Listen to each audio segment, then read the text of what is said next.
देंगे। 9 साल हो गया है, अभी टीवी पर प्रचार आएगा, 9 साल बेमिसाल। तो मैं देश के नौजवानों से कहता हूं, हरियाणा के नौजवानों से कहता हूं, 9 साल देश बेहाल। पूछो कि 9 साल में 18 करोड़ नौकरी क्यों नहीं है, यह सवाल प्रधानमंत्री से पूछना जाना चाहिए। और आपने कहा था ना कि किसानों की आमदनी हम दुगनी कर देंगे। किसानों को 1 साल तक इस दिल्ली के बॉर्डर पे जाकर के आंदोलन करना पड़ा था।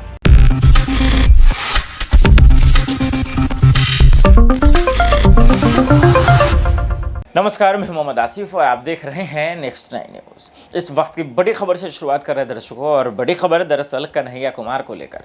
कन्हैया कुमार जिस तरीके से हरियाणा में गरजे हैं मोदी सरकार पर, जिस तरीके से मोदी सरकार ने देश को बर्बाद कर दिया, लोगों को बर्बाद करेंगे और किस तरीके से बर्बाद करते जाएंगे, इन तमाम चीज़ों को लेकर कच्चा चिट्ठा उन्होंने खोल दिया है। तो इसको हम जरा बारीक से आपको सुनाएंगे और सुनना भी चाहिए आपको कि देखिए किस तरीके से, और कांग्रेस ने बड़ी जिम्मेदारी भी दी है कन्हैया कुमार को, क्या उस पर उतरते हुए नजर आ रहे हैं। जरा गौर से देखिए आप वीडियो।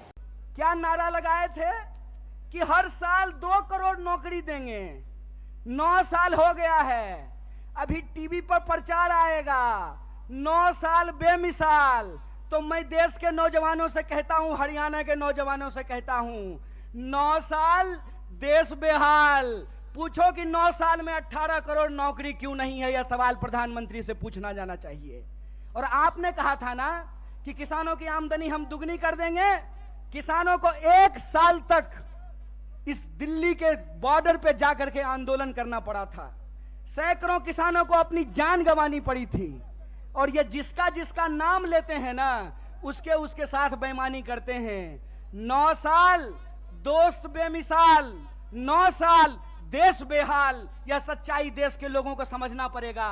पहले किसानों को ठगा, फिर जवानों को ठगा। बोलिए, अग्निवीर आया है कि नहीं आया है? आया है ना। तो एमपी बनेगा 4 साल के लिए, एमपी बनेगा 5 साल के लिए, अग्नि बनेगा 4 साल के लिए। बोलिए, बेईमानी है कि नहीं है? है ना।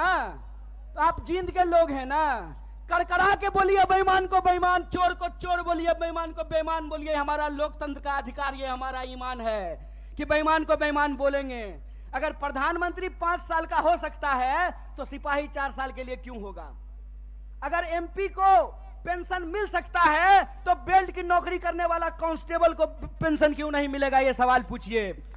ये सवाल पूछिए कि अगर प्रधानमंत्री को पेंशन मिल सकता है तो मास्टर साहब को पेंशन क्यों नहीं मिलेगा? प्रोफेसर साहब को पेंशन क्यों नहीं मिलेगा? सिपाही को पेंशन क्यों नहीं मिलेगा? सेना में नौकरी करने वाले को पेंशन क्यों नहीं मिलेगा? और मैं अपने बड़े भाई दीपेंद्र साहब के सामने आपसे वादा करता हूं, कांग्रेस का हाथ मजबूत कीजिए, भारतीय राष्ट्रीय कांग्रेस को लेकर के आइए। हमने हिमाचल में ओल्ड पेंशन स्कीम लागू किया है, हरियाणा में भी ओल्ड पेंशन स्कीम को लागू करेंगे, इस बात को याद रखिएगा। इसीलिए हम कहते हैं कि यह देश एक बदलाव चाहता है।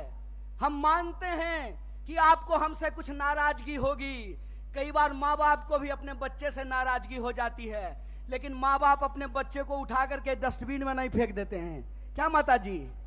फेंक देते हैं। तो भारतीय राष्ट्रीय कांग्रेस आपकी पार्टी है और भारतीय राष्ट्रीय कांग्रेस का मुद्दा आपका मुद्दा है। और हम देश के प्रधानमंत्री नहीं हैं कि झूठ बोलेंगे, आकर के आपको जबरदस्ती कहेंगे कि हमारा जींद से बहुत पुराना नाता है।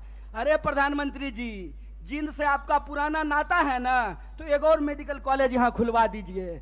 रास्ता में आते हुए सड़क पे बहुत सारा गड्ढा है, यहाँ के लोगों को इलाज कराने के लिए हिसार जाना पड़ता है, यहाँ के लोगों को इलाज कराने के लिए दिल्ली जाना पड़ता है। अगर आपका नाता है तो जींद के लोगों को ठगना बंद कीजिए, क्योंकि जींद के लोग अगर जाग गए तो जींद हरियाणा की राजनीतिक राजधानी है और हरियाणा में बदलाव से कोई रोक नहीं सकता है। अगर आप परिवर्तन करेंगे तो हमारा वादा है कि हरियाणा को हम बेरोजगारी में नहीं, रोजगार में नंबर 1 बनाएंगे। हम हरियाणा के लोगों को, हरियाणा के नौजवानों को रोजगार से जोड़ेंगे। भारत जोड़ो यात्रा का संदेशा बिल्कुल साफ है।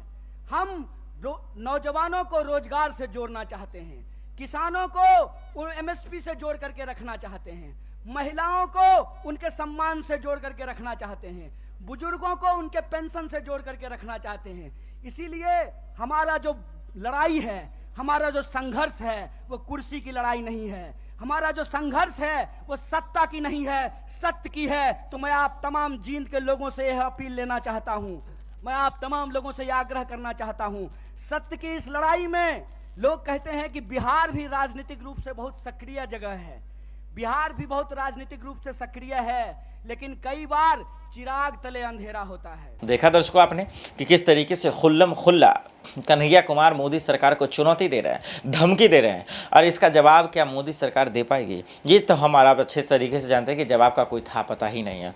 लेकिन सबसे बड़ा सवाल ये है कि आखिर क्यों भाग रही है मोदी सरकार इन चीज़ों से, और कब तक भागेगी, ये एक बहुत बड़ा सवाल है। और ये जो हम और आप सब जानना चाहते हैं कि उनके मन में क्या है, उनकी मंशा क्या है, वो चाहते क्या है, ये एक बड़ा सवाल है जो आप हम सब समझना चाहते हैं। तो आपने देखा, अब देखने के बाद देखना पड़ेगा कि क्या वो जवाब दे पाएंगे, देखना पड़ेगा कि क्या वाकई में कन्हैया कुमार के सवालों का जवाब मोदी सरकार के पास है।